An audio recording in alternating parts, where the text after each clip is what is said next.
কতগুলো মাসকে সম্মানী করেছেন। যেমন মাসের মধ্যে রমজান মাস শ্রেষ্ঠ মাস, সুবহানাল্লাহ বলেন। দিনের মধ্যে জুমার দিন শ্রেষ্ঠ দিন, রাতের মধ্যে লাইলাতুল কদর শ্রেষ্ঠ রাত। কথা বুঝতে পেরেছেন? এভাবে আল্লাহ পাক 12টি মাসের মধ্যে 7টি মাস সম্মানিত করেছেন। 3টি ধারাবাহিক, জিলকদ, জিলহজ, মুহররম, আর একটা হচ্ছে মাহে রজব। এটা কি? রজব।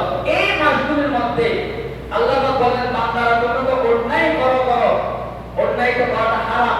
বিশেষ করে এই হারাম মাসগুলোর মধ্যে মুহররমের এক অর্থ হচ্ছে সম্মানিত, মর্যাদাবান, মর্যাদাপূর্ণ মাস। মাহে মুহররম মানে মর্যাদাপূর্ণ মাস, সম্মানিত মাস।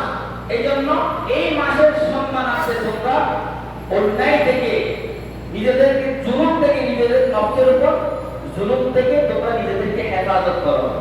জুলুম মানে অন্যায় না করা, গুনার কাজ না করা, আল্লাহ অবাধ্য না হওয়া, আল্লাহ অবাধ্য না হওয়া, বেশি বেশি নামাজ আদায় করা, বেশি বেশি নেক আমল করা, কোরআন তেলাওয়াত করা, জিকির আজকার করা, কি করা?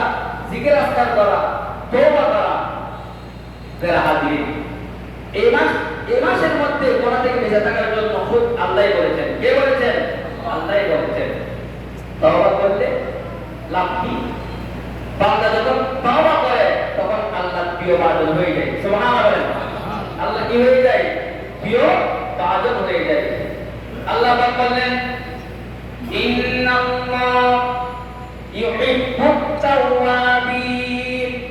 আল্লাহ পাক বলেন, কালাম মাজিদের মধ্যে আল্লাহ পাক বলেন, আল্লাহ হাবিব বলেছে এই মাসের মধ্যে তোমরা বেশি বেশি তাওবা করবে। কি করবে? তাওবা করবে। তাওবা করতে কেন বলেছেন? আল্লাহ পাক বলেন, ইন্নাল্লাহ, নিশ্চয় আল্লাহ সুবহানাহু ওয়া তাআলা ইউহিব্বু, ভালোবাসেন। কি বাসেন? ভালোবাসেন, পছন্দ করেন, মুহাব্বত করেন। নিশ্চয় আল্লাহ রাব্বুল আলামিন ওই সমস্ত বান্দাকে ভালোবাসেন, মুহাব্বত করেন, পছন্দ করেন। তাওয়াবিন, যারা সব সময় আল্লাহর দরবারে তওবা করে। আল্লাহ কে বলেছেন? আল্লাহ। তাহলে তওবা করলে কে ভালোবাসবেন? আল্লাহ। আল্লাহ ভালোবাসবেন। এইজন্য বললেন, ইন্নাল্লাহ ইউহিব্বুত তাওয়াবিন ওয়া ইউহিব্বুল মুতাতাহহিরিন। আল্লাহ পাক যারা সব সময় আল্লাহর দরবারে তওবা করে, গুনাহ থেকে ফিরে আসে এবং নিজের অন্তরকে পবিত্র করে, তওবাকারী এবং অন্তরকে পবিত্রকারী, তাদের দুইজনকে আল্লাহ পাক ভালোবাসেন। সুবহানাল্লাহ।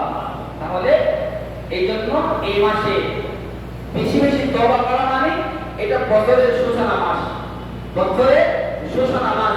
বান্দা যখন কোনো কাজ শুরুতে যখন ভালো কাজের পদ্ধতি শুরু করবে, তাহলে তার সারাটা বছরটা সুন্দরভাবে কাটবে। সারাটা বছরটা কিভাবে কাটবে? সুন্দরভাবে কাটবে।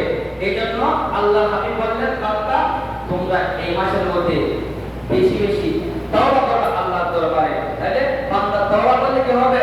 ইন্নাল্লাহা ইউহিব্বুত তাওয়াবিন। আল্লাহ পাক তওবাকারীকে বেশি বেশি ভালোবাসেন। সুবহানাল্লাহ। তাহলে একজন বান্দাকে যখন আল্লাহ ভালোবাসবেন, তাহলে বান্দার জন্য দুনিয়াও পরিষ্কার, মৃত্যুর পরে আখিরাতেও কি হবে? পরিষ্কার হয়ে যাবে। কারণ বান্দা যখন তওবা করে তখন বান্দার আমলের মধ্যে কোনো গুনাহ থাকে না। বান্দার আমলে কি থাকে না? গুনাহ থাকে না। এই জন্য আল্লাহর হাবিব বললেন, উম্মত তোমরা সব সময় কি করবা? তওবা করো। সুবহানাল্লাহ।